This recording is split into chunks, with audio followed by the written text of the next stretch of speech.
One of the reasons I do this show is to try to build bridges of understanding and communication between honest conservatives trying to preserve our constitutional freedoms and leftists writhing in seizures of demonic rage as they try to destroy every remnant of political decency, violate our finest traditions, and plunge our cities into filth and violence until they've reduced our nation to smoldering rubble that they would gladly urinate on except for fear of putting out any remaining flames that might have the power to eradicate even the smallest remnants of the single greatest political idea mankind ever had,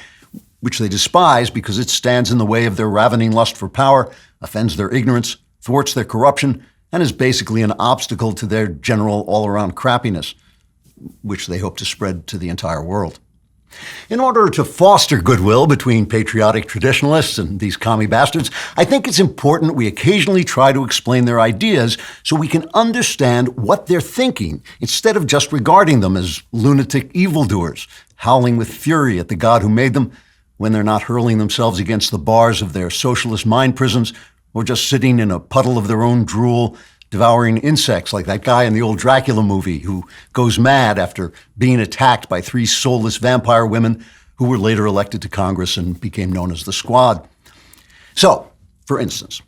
while our country is laboring under vast amounts of destructive debt and inflation is spiraling upward due to reckless infusions of government cash,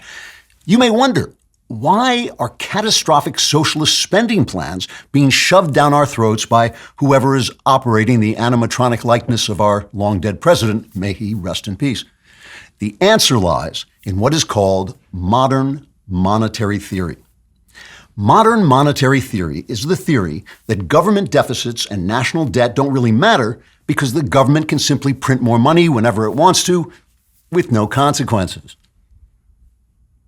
Now, I know what you're thinking. You're thinking, oh, Klavan, you irrepressible pranksterologist, whenever you pull the trigger of the Titanic flamethrower of your wit, I just want to smother you with kisses and other sexual favors I can't be explicit about, so DM me. But no, so help me, I am not making this up. That is modern monetary theory. And while it's been largely rejected by most economists and sentient beings, it has gained traction with such intellectual luminaries as Congresswoman Alexandria Ocasio-Cortez, certain collections of rocks, and a Tyrolean hunchback whose brain was transplanted into the head of a monster made of the sewn-together body parts of hanged criminals in one of the Universal sequels to Frankenstein. Economist Paul Krugman of the New York Times, a former newspaper, says he is even to the left of modern monetary theory and has had his brain transplanted into a monster made of sewn-together communists. So, now that we understand that leftists are not just randomly trying to destroy the greatest nation on earth, but are trying to destroy it because of some fakakta theory even a 4-year-old wouldn't believe, I think we can begin to bring this country together with just a little patience, some tar and feathers, maybe some rotten vegetables,